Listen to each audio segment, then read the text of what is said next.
আসসালামু আলাইকুম। আপনারা দেখতেই পাচ্ছেন, তো আমরা এসেছি সিরাজগঞ্জ উল্লাপাড়া থানায়। তো চরকালীগঞ্জ গ্রামে। তো দেখতে পাচ্ছেন ব্রিজ হচ্ছে না। তো কেন ব্রিজ হচ্ছে না সেটা এই ভাইটা জেনে, এবং এইখানে কেন কালপাত দিচ্ছে, তো ভাই একটু বলে।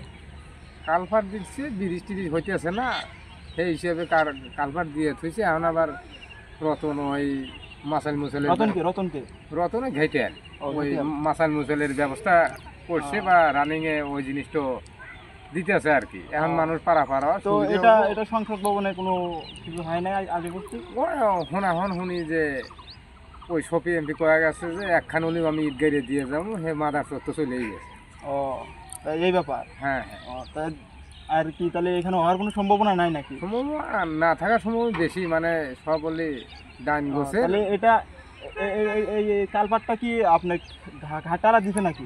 না না, গাঠালা দিব কে, সরকার থেকে।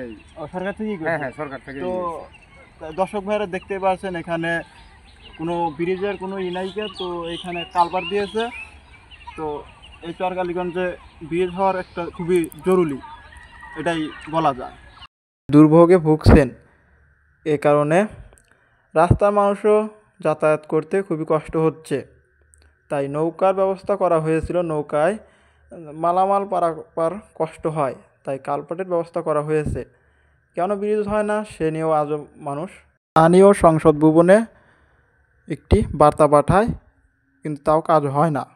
এ নিয়েও সংসদ ভবনে পাশ হয়েছে কি না তাও কেউ বলতে পারে না, গ্রামের প্রধানেরাও বলতে পারে না। ব্রিজটা হওয়া খুবই জরুরি, মানুষের পারাপার হওয়া সুবিধা হবে।